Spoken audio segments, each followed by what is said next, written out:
I had noodles with girlfriends tonight.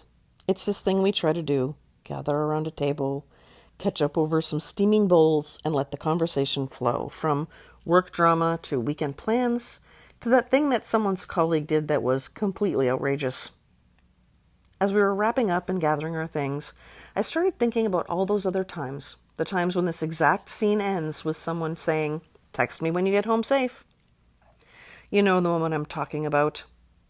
Picture this. It's Sunday evening. You've just had a wonderful afternoon with family or friends, maybe your sister. Maybe you caught up over coffee or shared a meal. As you're gathering your things, putting on jackets, finding keys, she walks you to the door. The goodbye hugs happen, promises to do this again soon, and then, almost like clockwork, she says it. "Text me when you get home safe, okay?" You nod, you promise you will, and off you go into the night. Now here's what I find fascinating about this little ritual we all participate in. Tomorrow morning, your sister won't text you asking you if you made it safely to work. She won't check in when you go to the grocery store or to your friend's birthday party or anywhere else you might venture during your regular week. You could be driving the exact same route, the exact same distance, at the exact same time of night, and she wouldn't think twice about it. But tonight she needs to know that you've made it home. When you think about it, it's kind of strange behavior, isn't it? We're all out there in the world every single day, navigating traffic, weather, the general chaos of existence. We're constantly transitioning from safe places to potentially unsafe places and back again.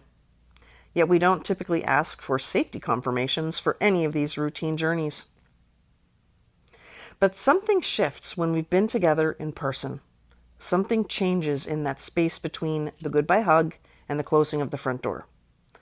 Suddenly, we need reassurance that this particular journey, this transition from togetherness back to apartness, ends safely. I think this ritual reveals something profound about human connection that we may not often stop to examine. When we spend time with people we care about in person, we're not just sharing space. We're temporarily expanding our circle of immediate concern. That face-to-face time, that physical presence, creates a heightened state of care that doesn't exist in our day-to-day awareness of each other's safety. Think about it. When your friend is at home living their regular life, they're in their own sphere of responsibility. You trust that they know their routines, their routes, their patterns. But when they've been in your space, sharing your evening, eating at your table, you've temporarily adopted them into your immediate circle of worry.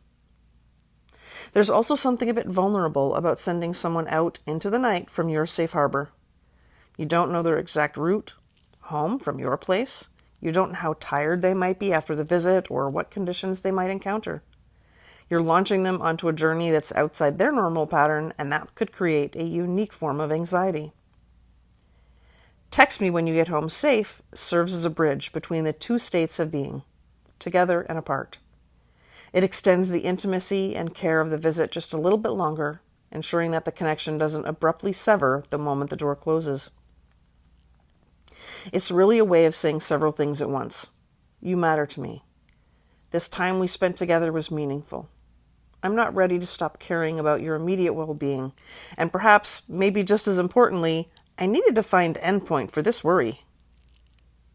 Because that's what the text message really provides: closure. Once you get that home safe message, you can relax. The extended circle of care can contract back to normal size. The heightened concern that began when you started saying goodbye can finally end. This ritual is actually evidence of something we might not fully appreciate about in-person connection. More and more, we treat virtual and physical interactions as more or less equivalent. We video chat. We text constantly. We maintain relationships across distances through screens. But "text me when you get home safe" suggests that physical presence still creates something unique, something that digital connection, no matter how frequent or intimate, doesn't quite replicate. When we're physically together, we enter a shared space of mutual responsibility and care that intensifies our concern for each other's well-being. The fact that we don't ask for safety confirmations after video calls and phone chats, even long meaningful ones, is telling. Something about sharing physical space, breathing the same air, existing in the same gravitational field, if you will, creates bonds that extend beyond the immediate moment of being together. In the end, text me when you get home safe is one of those beautiful, strange rituals that reveals how we actually feel about each other, even when we may not fully understand it ourselves. It's a moment of honest vulnerability disguised as a simple safety precaution. It says, in this moment, your well-being is more important to me than maybe this social awkwardness. I'd rather risk seeming overly protective than not know if something happened to you. For the next hour or so, until I hear from you, you're going to occupy a special place in my immediate circle of concern. And maybe that's what makes it so universal. Because at its core, it's not really about the drive home at all. It's about love finding a socially acceptable way to extend itself just a little bit longer. The next time when someone asks you to text when you get home safe, remember, you're not just confirming a safe arrival. You're completing a ritual of care that began the moment you shared physical space with another human being. And that's something worth texting about.